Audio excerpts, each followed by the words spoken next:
As always, we start with top takeaways, and we will start with your captain, Kelvin Eafon. Captain, what did you think of that one tonight? Honestly, the first thing I thought was, when I realized Peterson wasn't playing, I let my guard down. So I can only imagine as a player, you look down there, because, as players, we look down on the other end to see what's going on down there. You hear people say before the game he's not playing, but he's there. And he said he had the flu, but he's there. I had one of my players told me he had the flu. I said, I've never heard of guys missing a game because they were sick. I never heard. I was like, usually that's the flu game, Michael Jordan, right? I mean, that's we all grew up thinking that was our best games when we were sick. Right. So to hear he set out because he had the flu, man, that must have been a major flu, even though he didn't look like he had the flu. But whatever. But I had said it before. These guys have been playing without him. They already have been playing without him, so they were ready to go. You got to first off give credit to Bill Self and his players, man, for being able to step up in that situation and get the dub. Second, you got to give credit to the referees. I mean, I'm just being funny there, man. But, they shot more free throws, and you expect that on the road. On the true road environment, you expect to shoot 10 less free throws, and we shot 11 against these guys, and that's a lot right there, So three-point shooting didn't kill us, for the people that's going to say, they only made 6 and we made 5. They actually was playing our style of ball. I mean, and if you go look at Kansas, that's the way they play anyway. They're not a team that throws up a lot of threes anyway. Right. I mean, they penetrate, they get to the rim, they use their athleticism. But yeah, man, I mean, tough. Just one of those tough days, man. I mean, it just you hate to see them go down, but at the same time, I was sitting there thinking to myself, I say, yeah, I had just said that we may need a loss because I would hate to feel this in March or April when the tournament started. I would hate to feel that in an early loss or something like this. I think at this point in time in the season, this loss at Kansas could only bring these guys together, because when they go back and look at it, they're going to be mad at themselves, for missing 6 free throws. Yeah, right there. Even though I still think the referee is going to make sure that they got enough to be able to beat us anyway, man. Because it's big business. We talked about this before. It's big business. Yeah, losing at Kansas at this point in the year, it's big for this conference. It's big for the conference, So yeah, we'll see those guys again in another week or so. So, yeah, man, tough game for the Wildcats, man, but they don't got nothing to hang their heads for. 82-78, the final. J.W. Madden joins us now. J.W., your thoughts on this one? Yeah, I thought it was a great loss for several reasons. Number one, I mean, clearly the Kansas Jayhawks played that game like it was a Sweet 16 game. And what does that mean? That means there's no tomorrow. Like, Kansas played as if there wasn't a tomorrow if they lost this game. Arizona did not quite bring that same level of energy. The second reason is because the offensive stagnation in the second half was so notable for a 6-minute stretch where they just didn't run a lot of offense at all. And it was bring the ball up the court, call your own number. Bring the ball up the court, call your own number.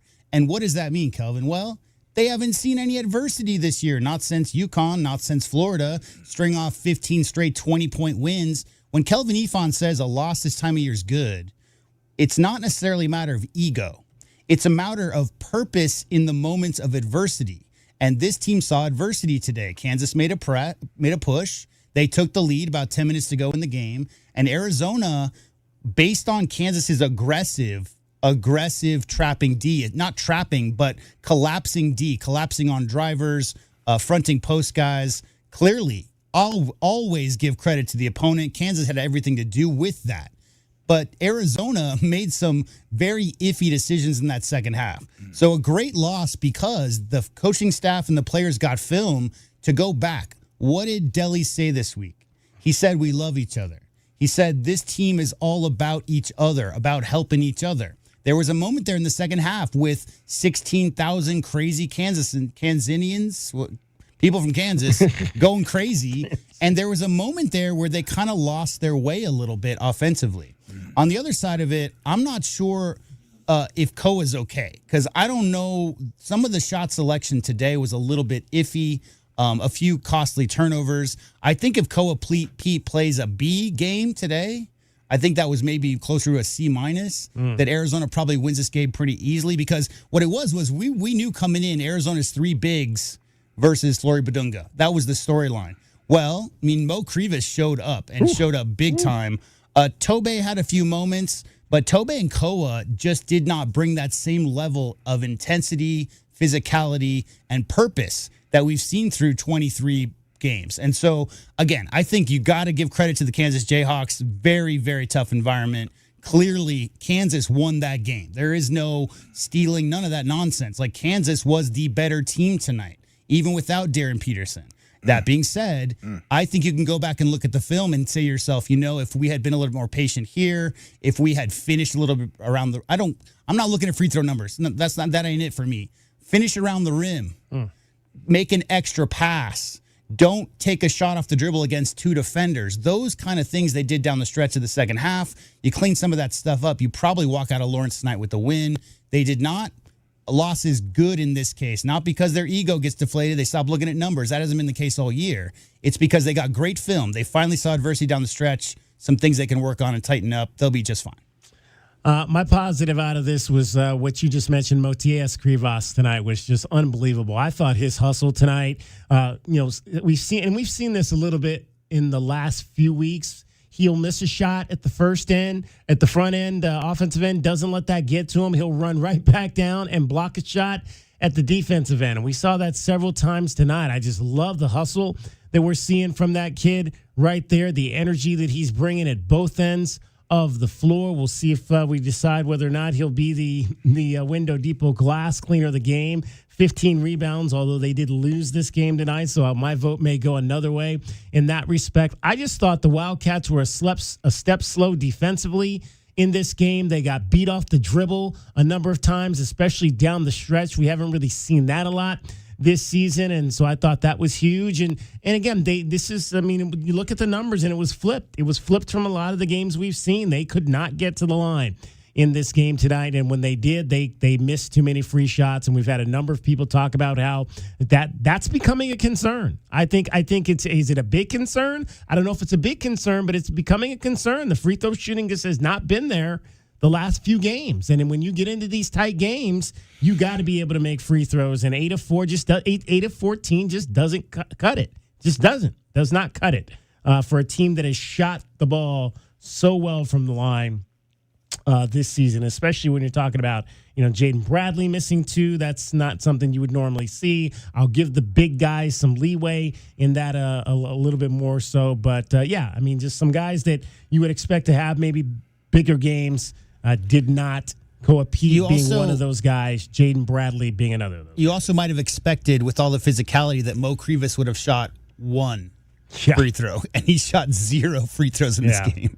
Yeah, and they weren't going to let Toby Walker play. he was not going to get there. You said it, J-Dub. I think the only reason why he had 3 fouls is because Coach took him out.